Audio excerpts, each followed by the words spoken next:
General Sulbo kaaliyaha taliyaha ciidanka asluubta Soomaaliyeed ayaa kula dardaarmay ciidamada cusub ee dibooga ugu jira dugsiga tababarka booliska General Kahiye inay ka faa'iideystaan fursadaha ay haystaan iminka isagoona dhiirigelin ahaan ciidamadaasi cusub ugu yaboohay 20 neef oo ari ah. Arintan ayuu General Sulub ka sheegay kulanka khamiislaha ah oo ay yeeshaan sareeyaasha ciidamada booliska Soomaaliyeed iyo madaxda kala soo qayb gasha kulankaasi. maanta farxad weyn bay ii tahay inaad ag taagan tahay oo aan wax la yiraahdo aan ka hadlayo akademiyada ciidanka booliska dhexdiisa oo adigu aad taagan tahay iyo kulankeena khamiislaha raggi maanta meeshan waa lagu googalaystay waxaan maleeyaa sida loo kala jebroon yahay waxaan maleeyaa meeshan lagu ogaanayaa waan maleeyaa ya marka tan iyo ragga xilal bay hayaan maxamed wardheera ugu liitay oo isgaarsiinta joogay marka 20 neef aan ku deeqaya anigana akademiyada hadda aan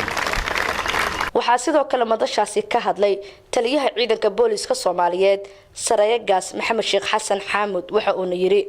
ujeedkeena waxa way dal burburi dhismihiisa anaka qaybtan ka galnay waxa way inaan dhisno sarkaal iyo askari booliis ah oo u adeegi kara nin asaga ka aqoon badan u fiirsade nin adiga ka aqoon badan oo adiga kugu seexanayo adiga booliis ah oo banaanka taagan oo waardiyeena adiga kugu seexanayo ayaa laga yaabaa in qoyska dhaxdiisa ay dood ka bilaabato ninkii professorka ahay adiga ka aqoon badnaa ayaa saldhigga booliiska kugu imaanaya ninkii u garsoori lahaa adiga waa cadaaladda waxay ka bilaabataa waa askariga amniga gudaha u taagan ee jidka taagan saldhigga booliiska ha aado meel shil ka dhacay ha ahaado meel kale dacwo dhaxda laga qabsaday ha ahaato degmada ha ahaato haddii uusan u diyaar garoobin berito meesha dalka uu socdo maanta xaalad dagaal baa lagu jiraa waa ka qayb qaadanaynaa waa iska celinaynaa cadawga haddii ilaahay idmo laakiin berito waxaan u soconnaa yani booliis oo shacbiga u adeegaya ma aha booliis shacbiga qoriga u qaatay ma aha booliis adoon u ah ummadda Soomaaliyeed inta la nool ee la degan dadkii si lagu dhismo ka way adag tahay waxa kamid ah sabarka maanta aad ku jirtaan maalin kasta khamiis halkan u taagantiin mas'uuliyiintii maanta goobtaasi ku sugnayd waxa kamid ahaa Cabdixakiin Xaaji Maxamuud Fiqi oo horay u ahaa wasiirkii gaashaandhiga waxa uuna amaani bogaadin u soo jeediyay ciidamada booliska Soomaaliya howlaha ay ka wadaan dalka. xaqiiqdii waxa maanta halkan aan ku aragnay waa wax aad loogu farxi karo ciidanka booliska Soomaaliyeed asagoo ah hooyadii ciidamada qalabka sida ee Soomaaliyeed haddana maanta waxa runtii ay aad u muujiyeen inay arintaasi dhab tahay oo ay yihiin hooyadii ciidamada qalabka sida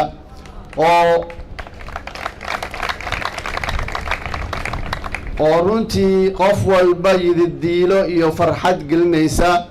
waxyaabihii ay ku soo bandhigeen dowlatuskii halkan ay maaragtay noogu soo bandhigeen xaqiiqdii taliyaha iyo aniga laba qof oo runtii aad isu yaqaan baan nahay oo aan soo wada noolaanay guri ku soo wada noolaanay oo haddana soo wada shaqaynay oo haddana xilal isku bedelnay